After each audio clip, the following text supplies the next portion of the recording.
Est-ce que ça te dirait d'apprendre 10 nouveaux mots? J'espère que tu as dit oui. Tu es au bon endroit.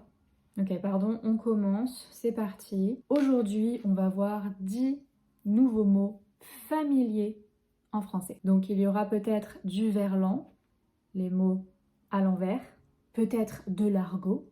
En tout cas, ce seront uniquement des mots familiers. On va voir, c'est l'aventure. Peut-être une aventure incroyable. Là, il n'y a que les gens qui me suivent sur Instagram qui comprennent. Tu peux me suivre. Donc attention, ces 10 mots doivent être utilisés en contexte informel. Si tu les utilises en contexte formel et qu'on te dit quelque chose, tu dis pas que c'est ma faute. Je t'ai dit, je t'ai prévenu. Ouais. Donc ces mots et expressions sont très utiles, très souvent utilisés, et c'est parti, on commence. Le premier mot est paumer. Donc paumer, c'est un verbe qui signifie perdre. Perdre. Paumer. J'ai encore paumé mes lunettes. Elles sont là. On peut aussi l'utiliser en adjectif.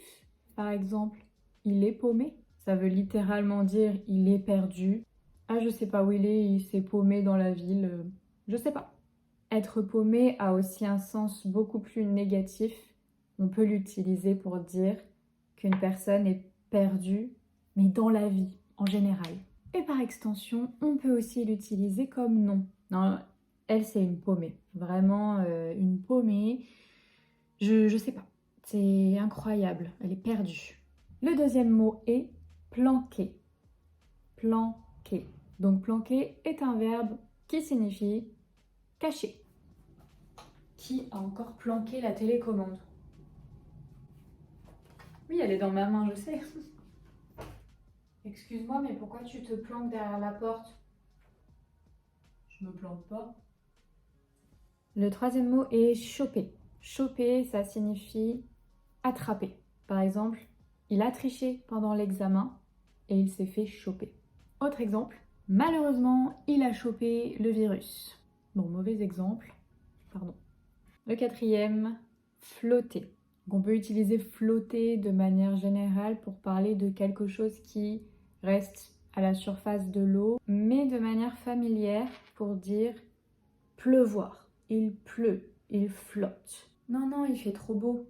C'est pas possible, c'est pas normal, il va flotter. Je suis sûre qu'il a flotté. Cinquième mot, un machin. Un machin, c'est un truc, une chose. Tu te rappelles pas du nom de cette chose, donc tu vas dire un machin. C'est quoi ce machin? Ah, c'est ma couronne. Quoi? On peut aussi utiliser machin ou le féminin machine pour remplacer le prénom de quelqu'un si tu oublies son nom. Bon, c'est pas très respectueux. Mais tu sais, machine là, machine. Mais si, celle qu'on a vue l'autre fois. Je sais plus son nom. Sixième mot, cassos. À l'origine, cassos, c'est cas social. C'est pour parler d'une personne en grande difficulté qui risque l'exclusion sociale. Mais aujourd'hui, ça a un sens un peu différent. C'est plutôt pour parler d'un idiot, de quelqu'un qui est nul, stupide.